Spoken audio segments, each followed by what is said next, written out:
요즘 90도를 오르내리는 폭염, 또 정말 견디기 힘든 휴미드, 또 지금 이 아프가니스탄 사태가 굉장히 심상치가 않고 좀 전 세계에 어두운 먹구름을 들이고 있고, 그리고 또 지금 코로나 바이러스도 백신 접종을 했지만 그럼에도 불구하고 여전히 바이러스는 지금 기승을 부리고 있고 꺾이지 않고 있습니다. 특히 우리 학교 개학 시즌인데 젊은 층 또 어린이들에게 급속도로 이렇게 퍼지고 있다는 그런 뉴스를 봅니다. 또 뭐 지진과 홍수 끊이지 않고 일어나고 있는데요. 정말 어수선하고 불안한 이 세상에 살면서 한 주간 동안 얼마나 고생 많으셨습니까? 오늘 주님을 예배하는 자리에 나온 저와 여러분, 그리고 페이스북 라이브를 통해서 동참하고 있는 모든 분들에게 주님의 평강이 함께 하시기를 축원합니다. 본문에 보면 이스라엘 백성들이 출애굽을 한 직후에 앞에는 홍해, 그리고 뒤에는 애굽 군대가 이제 추격해오는 정말 위기 상황을 맞이하게 됩니다. 말 그대로 앞뒤가 막힌 상황이죠. 우리도 인생 살다 보면은 바로 이러한 그 위기 상황을 맞이할 때가 있습니다. 아니, 많이 있습니다. 우리가 예수 믿고 말씀대로 순종하여 살려고 하고 믿음대로 살아보려고 하는데도 불구하고 이러한 어려움이 있습니다. 성도도 예외가 아닙니다. 사업이 코너에 몰리고 인간관계가 힘들어지고 자녀가 속썩이고 또 재정적으로 어려움이 오고 예상치 않게 몸에 질병이 찾아오고, 정말 우리의 삶은 예상되는 일보다도 예상치 않는 일들이 더 많은 것 같아요. 저의 경우, 여러분은 어떠십니까? 여러분은 늘 인생이 예상되는 대로 다 펼쳐지고 계십니까? 그러면 감사하십시오. 왜 우리의 삶에 위기와 난관이 찾아오는지 우리는 그 원인을 다 알지 못합니다. 또 설명할 길도 사실 없습니다. 하지만 하나님의 자녀에게 있어서 분명한 사실 한 가지는, 삶의 고난과 위기는 하나님을 더욱 붙잡고 살아라 하는 하나님의 확성기 같은 역할을 한다는 것입니다. 하나님의 음성은 이 설교나 성경 말씀을 통해서도 우리에게 들려지기도 하지만 삶의 위기와 고난을 통해서도 우리가 하나님의 음성을 들을 수가 있습니다. 성도는 삶의 위기와 난관을 만날 때 어떻게 그것을 대처해 나가야 될까요? 오늘 본문 말씀을 통해서 우리 모두에게 말씀하시는 주님의 음성을 다 들을 수 있기를 축원합니다. 첫 번째로 본문 말씀은 두려워하지 말라는 것입니다. 본문에 보면 이스라엘 자손들이 이 애굽 군대가 추격해 오는 것을 보고 크게 두려워했다고 그렇게 말하고 있습니다. 왜 두려워했습니까? 눈앞에 있는 위기만을 보았기 때문이에요.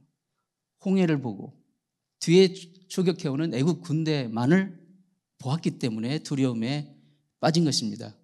지금 이 모든 것을 보고 계신 위에 계신 하나님을 보지 못했기 때문입니다.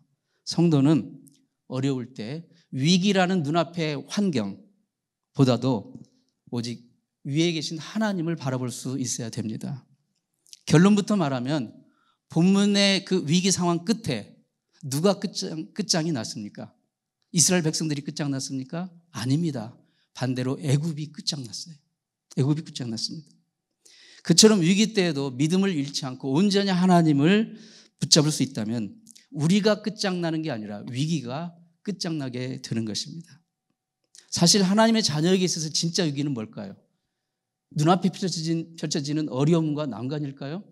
여러분, 아이들이 엄마 아빠 같이 놀이공원에 가면 막 사람들이 많잖아요. 그러면 그 아이에게 가장 큰 위기가 뭡니까? 엄마 손을 놓치는 거예요. 그 놀이공원 같은 데 보면 막 그 아이들 잃어버리는 경우 많이 있잖아요. 그게 가장 큰 위기예요.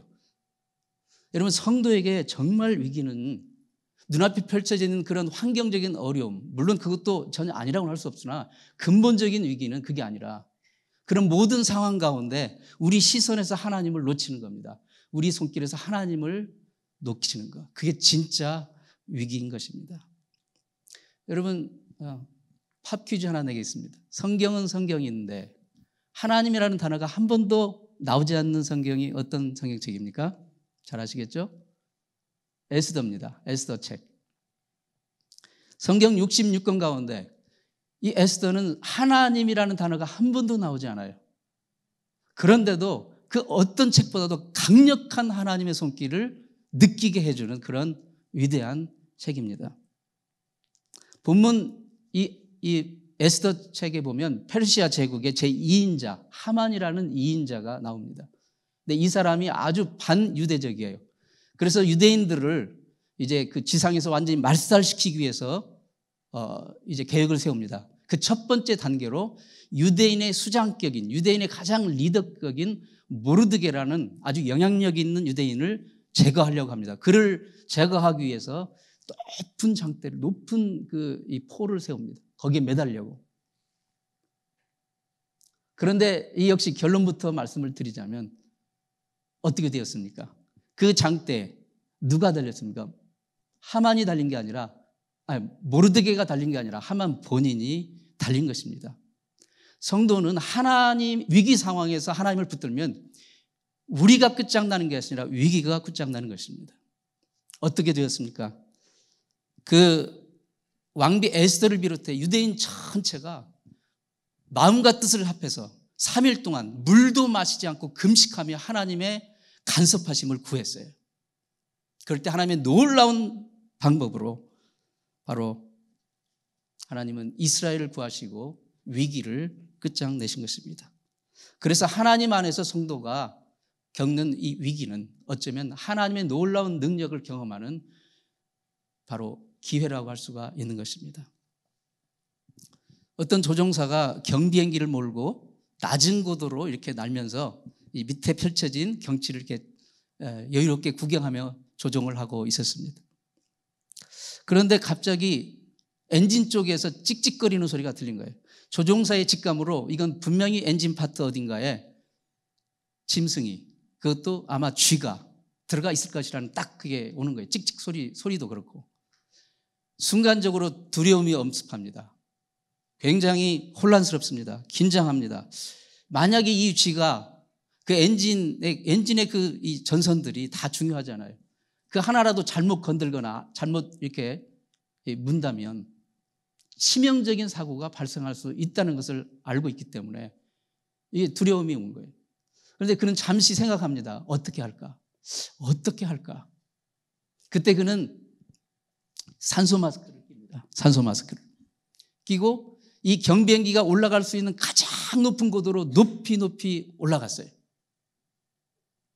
높이 올라가자. 그리고 이제 올라가서 이렇게 딱 보니까 소리가 그쳤어요. 찍찍 소리가. 그리고 조심스럽게 다시 착륙을 했습니다. 내려와지고 바로 엔진을 열어봤습니다. 쥐가 한 마리 죽어 있었습니다. 바로 이 쥐는 낮은 고도에서는 정상적으로 우리처럼 숨 쉴 수 있지만 정말 높은 고도로 올라가면 기압을 견디지 못하고 죽은 것입니다. 여러분, 우리의 삶에 뭔가 삐걱거릴 때, 예상치 않은 그런 경고음이 울릴 때, 위기를 만날 때 우리는 이 조종사처럼 묵상해야 됩니다. 어떻게 할까? 하나님의 자녀로서 어떻게 해야 될까? 여러분, 이때 두려움에 빠지지 말고 하나님을 향하여 높이 올라가야 될 줄로 믿습니다.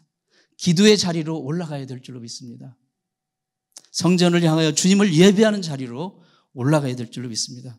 그럴 때 내 힘이 아닌 전능하신 하나님의 능력으로, 그 은총으로 우리의 위기를 극복하고 하나님의 영광을 드러낼 수 있게 되는 것입니다. 여러분, 개들은 낯선 존재를 보면 짖습니다. 자기 식구들을 보면 짖지 않고 이 꼬리를 흔들죠. 그러나 낯선 존재가 딱 눈앞에 보이면 짖습니다. 왜 짖을까요? 두렵기 때문입니다. 걔가 두려운 거예요. 낯선 존재가 보이면 두려운 거예요. 걔에게는 낯선 존재와 마주하는 그 자체가 위기인 거예요. 예. 그래서 소리를 지르면서 선제적으로 방어태세를 취하는 겁니다. 근데 그런 줄도 모르고, 걔도 지금 두려워서 이거 짖고 있는데 그런 줄도 모르고 짖는 걔 앞에서 사람인 내가 그걸 두려워가지고 자꾸 두려운 표정을 짓고 두려워하면 걔는 더욱더 공격적으로 나오게 된다는 것입니다. 삶의 위기를 만날 때 두려워 떨며 안절부절하면 마귀는 더욱 신이 나서 더욱 우리를 공격해 들어올 것입니다. 그러나 두려워하지 않고 하나님을 온전히 붙들 수 있다면 마귀는 더 이상 어쩌지 못합니다. 본문 13절에서 모세가 두려워 떠는 백성들에게 이렇게 외칩니다. 너희는 두려워하지 말라. 그리고 가만히 서서 기다려라. 성도가 정말 두려워할 대상은 위기 상황이 아니라 바로 하나님만 두려워할 줄 알아야 됩니다.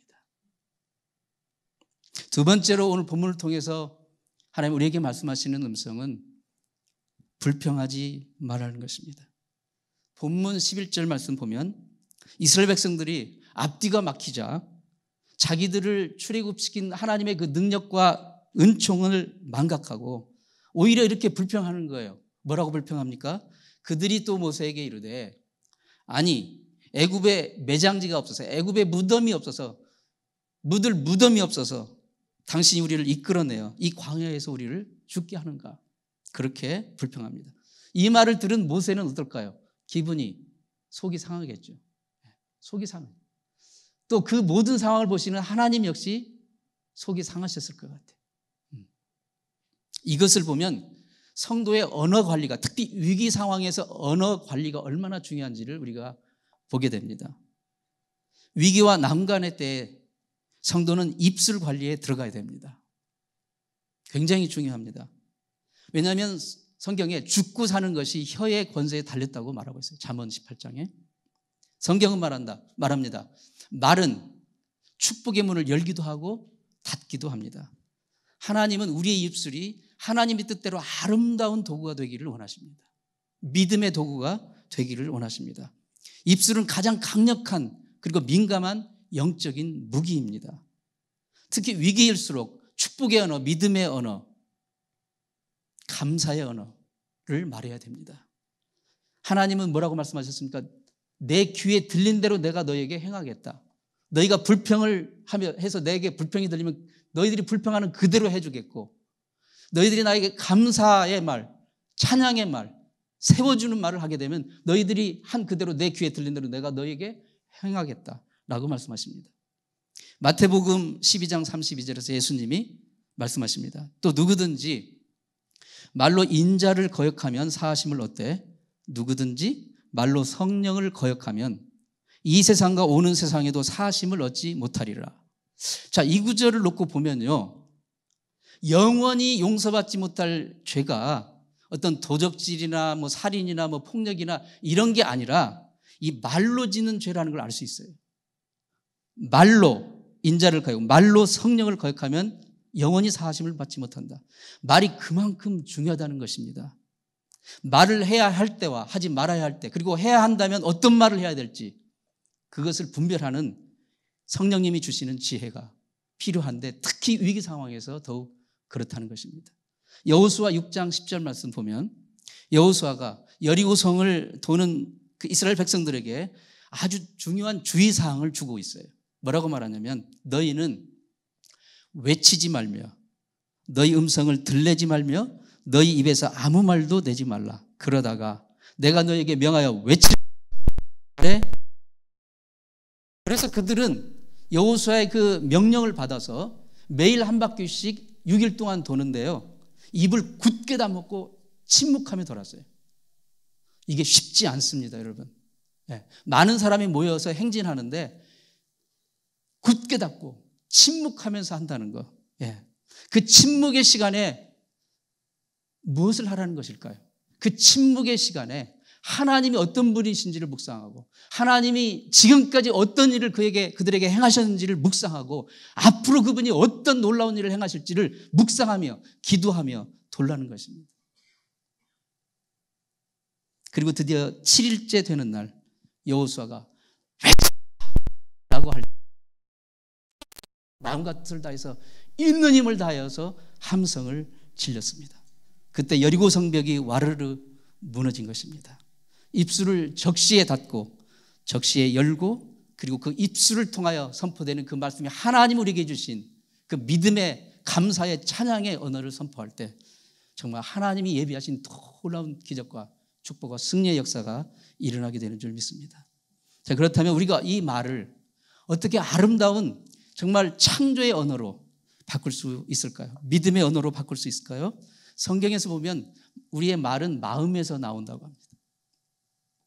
그래서 말을 변화시키려면 마음을 변화시켜야 돼요. 말이 변하려면 먼저 마음이 변해야 됩니다. 그런데 사람의 마음 어떻게 변화됩니까? 오직 성령과 하나님의 말씀으로만 변화되는 거예요. 사람의 마음은. 즉 말을 다스릴 것은 성령과 말씀밖에 없는 거예요. 우리의 말을, 우리의 마음을. 히브리서 4장 12절에 이렇게 말합니다. 하나님의 말씀은 살아있고 활력이 있어 좌우의 날선 어떤 검보다도 예리하여 혼과 영과 관절과 골수를 찔러 쪼개기까지 하며 또 마음의 생각과 뜻을 판단하나니. 하나님의 말씀이 들어와야 마음이 변하고 마음이 변해야 말이 변하고 말이 변해야 인생이 변하는 것입니다. 성도는 위기의 시간에 정말 영적으로 입술 관리에 들어가야 됩니다. 특히 감사의 말, 세워주는 말, 믿음의 말을 선포할 수 있는 저와 여러분 되시기를 축원합니다. 오늘 본문을 통하여 하나님 우리에게 들려주시는 그 음성은 과거에 매달리지 말라는 것입니다. 본문 12절에 이스라엘 백성들이 모세에게 믿음과는 반대되는 말을 막 쏟아붓고 있어요. 본문 12절 말씀 보겠습니다. 우리가 애굽에서 당신에게 이르기를. 그러니까 출애굽하기 전에 이스라엘 백성들이 모세에게 이렇게 말을 했다는 거예요. 우리를 좀 내버려두라. Leave us alone. 우리가 애굽 사람을 섬길 것이라 하지 아니하더냐. 애굽 사람을 섬기는 것이 광야에서 이렇게 죽는 것보다 낫겠다. 지금 이런 믿음과는 정반대되는 언어를 쏟아붓고 있습니다. 여러분 하나님의 은혜로 지금과 중상 광야의 현실이 지금 눈앞에 펼쳐진 현실이 어려워요. 사실이에요. 그 현실이 어렵다고 금세 과거를 그리워하고 과거를 찬양하고 있어요. 어떻게 애굽 사람 섬기는 것이 지금 이 위기 상황이 좋은 건 아니지만 그러나 이 위기를 맞이하는 이 상황보다도 과거의 애굽이 더 좋다는 말을 그렇게 쉽게 할 수가 있겠습니까? 여러분 애굽의 종살이는 죽지 못해서 하는 절망의 삶 아니었습니까? 여러분 우리가 예수 그리스도를 생명의 구주로 만나기 전에는 우리의 삶이 어땠습니까? 인간적인 그 관점으로는 어쩔지 모르지만 정말 그것은 절망이고 좌절이고 불행입니다. 그들의 보호자 요셉이 죽은 후에 히브리 노예들은 단 하루도 아픔과 통곡을 멈출 날이 없었습니다. 나중에는 산의 아이로 태어나는 자마다 나일강에 던져졌어요. 그런데도 어리석게도 그 과거를 그리워하며 그 과거를 찬양하며 지금 눈앞에 펼쳐진 어려운 상황 때문에 원망과 불평으로 마음이 어두워지고 닫혀지니까 전혀 믿음과 관계없는 믿음과 반대되는 그 말을 쏟아붓고 있는 것입니다. 그 백성의 원망의 말을 듣고 모세가 뭐라고 말합니까? 본문 13절 14절 말씀입니다. 모세가 백성에게 이르되 너희는 두려워하지 말고 가만히 있어서 여호와께서 너희를 위하여 싸우시리니 너희는 가만히 있을지니라. 가만히 좀 있으라고 2번이나 반복해서 말해요. 여러분 우리의 마음이 막 어떤 때는 막 부글부글 끓어오를 때 있죠. 네. 막 두려움에 정복돼 가지고 어떻게 이 마음을 추스릴지 모르는 상황을 그런 때 있으시죠? 그럴 때 지금 이 상황이 너무 힘들고 어려워서 차라리 과거 옛날로 돌아가 버릴까? 그때 주님은 말씀하십니다. 좀 가만히 있어. 가만히 있어. 내가 할 거를 좀 지켜봐. 가만히 있어. 그 말은 두려워하지 말라는 거예요.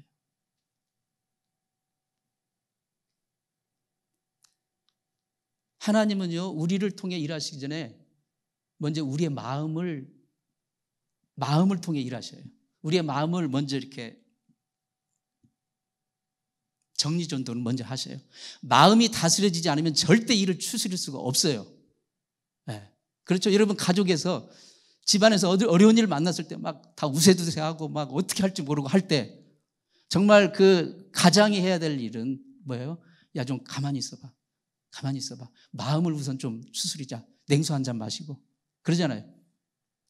하나님 앞에 우리가 성도로 살아갈 때, 정말 어려움 만날 때, 우리의 마음이 먼저 무너질 때, 마음이 막 혼란스러워서 머리칼 흥그러는 것처럼 흥그러질 때 가만히 좀 있어서 하나님이 우리를 위해 하실 일을 묵상하며 바라보며 기다리는 것. 하나님이 우리 마음을 통해 먼저 일하시기를 내어드릴 수 있기를 바랍니다. 그래서 우리 영혼 안에 감사와 찬양, 하나님을 인정하는 것이 넘치게 되면 하나님은 일하셔요. 우리의 마음이 다스려지면 일하셔요. 한국 드라마 같은 데 보면 그 막장 드라마 많이 있잖아요. 막장 드라마가 인기가 좋으니까. 막장 드라마 보면 결혼은 했는데 자꾸 결혼 전에 옛날 여인을 생각하는 거예요. 자꾸. 그러면 어떻게 돼요? 가정이 파탄나고 불행해질 수밖에 없습니다. 예수 믿고 구원받고도 여전히 세상을 그리워하고 여전히 그 과거, 예수 믿기 전에 그 과거의 삶을 찬양하고 그리워하고 집착하고 매달리게 된다면 그것은 결코 행복한 신앙생활을 할 수가 없습니다.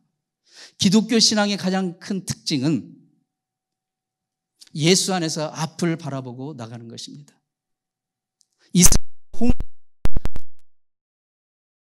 바로 모세가 하나님의 말씀을 붙잡고 믿음의 언어로 이스라엘 백성들을 격려해 앞으로 나갈 수 있게 했기 때문입니다. 성도는 서로 믿음의 언어로 서로 격려해야 됩니다. 과거에 매달리지 않고 과거에 집착하지 않고 앞을 바라보는 그 믿음은 반드시 우리 앞에 놓여진 이 위기를 극복하고 절망을 이겨내고 나가게 될 줄 믿습니다. 오늘 본문을 통해서 하나님 우리에게 말씀하시는 그 음성은 더욱더 하나님만을 붙잡으시라는 것입니다. 본문 13절에서 모세가 선포합니다. 너희는 두려워 말고 가만히 서서 여호와께서 오늘날 너희를 위하여 행하시는 구원을 보라. 이 구절을 읽으면 얼마나 안심이 됩니까? 정말 안심되는 말씀 아닙니까? 가만히 서서라는 말씀은 내가 맞는 이 위기와 이 상황을 통해 하나님이 나에게 뭘 보여주기 원하시는가? 하나님 나에게 뭘 말씀하시고 뭘 가르쳐 주길 원하시는가? 그것을 곰곰이 묵상해 보라는 것이에요. 여러분, 호주 옆에 뉴질랜드라는 조그마한 섬나라 있죠? 혹시 가보신 분 계세요? 저도 한번 언젠가 가보고 싶어요. 그렇게 이쁘다, 그렇게 멋있다고 하니까 여러분도 꼭 한 번씩 가보시기 바랍니다.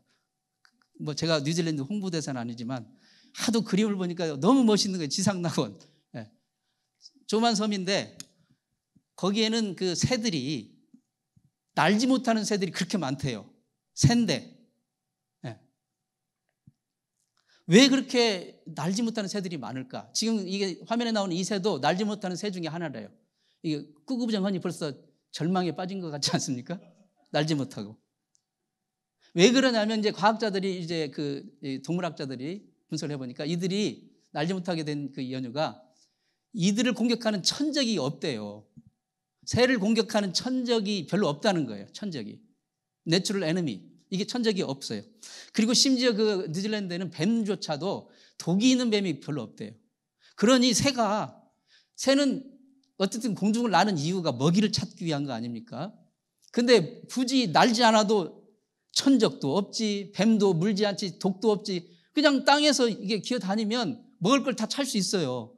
그러니까 굳이 막 힘겹게 날개짓을 해서 올라갈 필요가 없는 겁니다. 수고스럽게. 그러니까 이렇게 뉴질랜드는 유난히 날지 못하는 새들이, 새는 새인데 날지 못하는 새. 얼마나 참 위어드합니까? 얼마나 불행합니까? 여러분, 이 땅에 우리의 삶이요, 아무런 문제가 전혀 없고 no problem at all.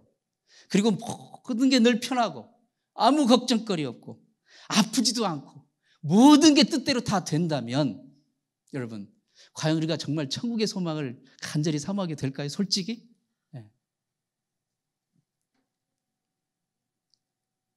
하나님은 왜 이 땅을 살아가는 우리 성도들에게 정말 위기와 도전과 시련의 시간을 허락하실까요? 우리가 당하는 그 모든 시련과 어려움의 그 이유를 우리는 아까 말씀드린 대로 다 알 수도 설명할 수도 없어요. 하지만 한 가지 우리가 분명히 생각할 수 있는 것은 바로 그 난관과 어려움과 위기를 통하여 더욱더 하나님을 의지하게 되고 하나님이 어떤 분이신지를 경험하게 되고 그리고 내 삶을 통하여 하나님이 이루실 일을 깨닫게 되고 하나님 앞에 영광을 돌리게 되고 그리고 천국의 소망을 가질 수 있게 되는 것입니다. 사람은 겉으로 보면 다 강한 것 같지만 정말 다 약한 존재예요. 하염없이 약한 존재가 우리입니다. 우리가 막 힘쓰고 애써서 노력하고 공들여서 탑을 쌓아도요, 조금만 삐끗하면 하루아침에 무너지는 것이 우리의 삶이에요. 지난번에 플로리다에서 그 해변가에 멋진 그 리조트 호텔, 뭔가요? 이 빌딩이 무너졌잖아요. 하루아침에 무너지는 거예요. 하루아침에 그게 우리의 삶이에요. 그런데도 많은 사람들은 막 일이 안 풀릴 때 하나님 일 좀 풀려주세요. 정말 이 몸이 아플 때 하나님 병 좀 고쳐주세요. 기도하고 매달립니다. 그럴 때 하나님 응답해 주셔서 원하는 것을 얻게 되면요. 또 마치 내 힘과 내 능력으로 내가 잘해서 잘 된 것처럼 착각하고 금방 하나님을 그냥 떠납니다. 얼마나 안타까운 일인지 모릅니다.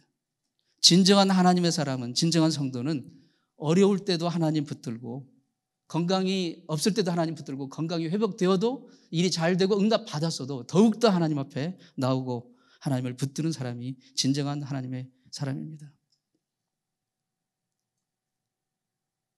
산돼지들은 매일매일이 힘들고 어려워요. 왜요? 본인들이 다 스스로 먹이를 찾아야 되기 때문에. 힘들고 고단해요. 사는 게 고달파요. 누가 돌봐주는 사람도 없어요. 그런데 집돼지는 어떻습니까? 집돼지는요, 아무 걱정 없어요. 때가 되면요, 주인이 30세 때 그냥 먹을 것 주지요. 또 좀 내가 찡그리고 있으면 어디 아픈가 이렇게 막 와서 자꾸 보살피고요. 아프면 막 치료도 해줘요. 약도 주고. 그리고 피곤하면 그냥 자면 돼요. 세상 말로 늘어진 팔자입니다. 집돼지는 산돼지에 비해서. 그런데 그 아무 걱정 없이 마음껏 잘 수 있다는 그것이 수상한 거예요. 그게. 한 8개월쯤 지나면 함상궂게 생긴 사람이 와서 저울 들고 왔다 갔다 합니다. 저울 들고 푸죽간 아저씨가 이놈 이제 잡을 때 됐나 안 됐나. 이 땅에 사는 모든 인생의 어려움이 있어요. 나만 그러는 거 아니에요. 전혀 어려움이 없다면요, 그거 수상한 거예요. 정말 수상한 거예요. 그러므로 성도는 고난 중에도 정말 그 하나님 생각하고 하나님 붙들고 정말 믿음으로 고백해야 됩니다. 감사할 수 있고 찬양할 수 있어야 됩니다. 고난이 있다는 건 어쩌면 하나님께서 정말 귀한 일에 나를 연단하시고 다듬으시고 쓰시려는 그런 과정일 수 있고요. 이것을 통해서 정말 나의 삶에서 찌꺼기 같은 것들을 걸러내는 과정일 수도 있고요. 그리고 나를 통해서 정말 진정한 하나님의 복이 무엇인지를 보여주시길 원하시는 과정일 수 있고요. 하나님의 놀라운 행하심을 경험할 수 있기 때문입니다. 한국 씨름에서 삿발을 놓치면 질 수밖에 없어요. 아무리 힘이 좋아도 삿발을 놓치면 져요. 아무리 바쁘고 힘들어도 주님 붙든 손 놓치면 그게 가장 큰 위기입니다. 그건 질 수밖에 없어요. 굳건한 반석 되신 주님께 우리 디딤발이 떨어지면 안 됩니다. 인생의 위기와 난관을 만날 때 두려워하지 마시고 원망하지 마시고 과거에 매달리지 마시고 오직 하나님만 온전히 붙잡고 나아가 저와 여러분 되기를 진심으로 축원합니다.